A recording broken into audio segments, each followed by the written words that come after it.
प्रश्न है, मान लीजिए कि एक्स वाई तल में समस्त रेखाओं का समुच्चय एल है और एल में आर जो संबंध है आपका L comma L one comma L two, L one समांतर है एल टू के द्वारा परिभाषित संबंध आर है। सिद्ध कीजिए कि आर एक तुल्यता संबंध है।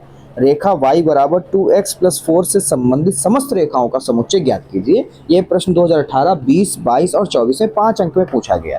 कैसे लगाओगे? बहुत सिंपल है, घबराने की बिल्कुल जरूरत नहीं है, मजेदार क्वेश्चन है, आपको बताते हैं। यहाँ पे लिखोगे हल। पहला सौतुल्य हम चेक करेंगे तो आपको बता दें कि समांतर रेखा जो होती है वो खुद के समांतर ही होती है। ठीक है, समांतर रेखा खुद समांतर रेखा होती है। कहने का मतलब जो L1 जो है वो L1 के ही रूप में होगा, ये समांतर ही होगी। तो यहाँ पर हम लिख सकते हैं कि L1 comma L1 belongs to R है, तो यानी कि ये सौतुल्य हो गया। ओके, अब हम यहाँ पे लिखेंगे दूसरा पॉइंट, सममित के लिए।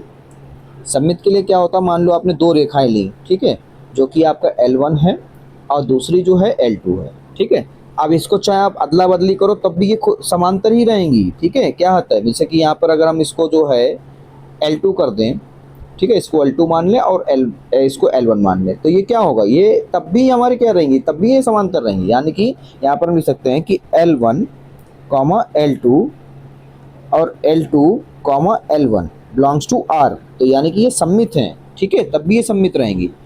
अगला हमारा रहेगा संक्रामक के लिए, तो यहाँ पे लिखेंगे नंबर 3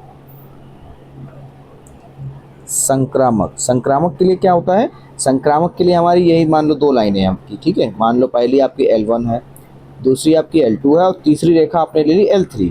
ठीक है, तो आपने पहले L1 फिर L2 लिया, ठीक है, क्योंकि आप समांतर रहेंगी, फिर L2 और L3 लिया, जो वो भी समांतर रहेंगी। फिर आप इनको ले लो L1 और L3, ये भी समांतर ही रहेंगी भाई साहब, क्योंकि समस्त रेखाएं खुद के समांतर होती ही होती हैं। ठीक है, तो यहाँ पर हम लिखेंगे कि भाई साहब बच्चों, ठीक है, आपका L1 कॉमा L2 है, फिर L2 कॉमा L3 है, बराबर L1 कॉमा L3 आएगा, जो कि बिलोंग्स टू R होगा। ये स्थिति में क्या होता है, इस स्थिति में क्या होता है, हमारा संक्रामक होता है। तो ये तुल्यता प्रूफ हो गया। तो यहाँ पे लिखेंगे तुल्यता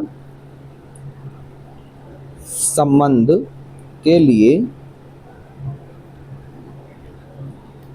यहाँ पे लिखेंगे कि ये सौतुल्य था, सममित है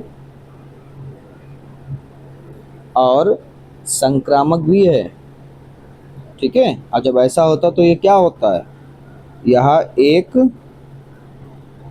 तुल्यता संबंध है।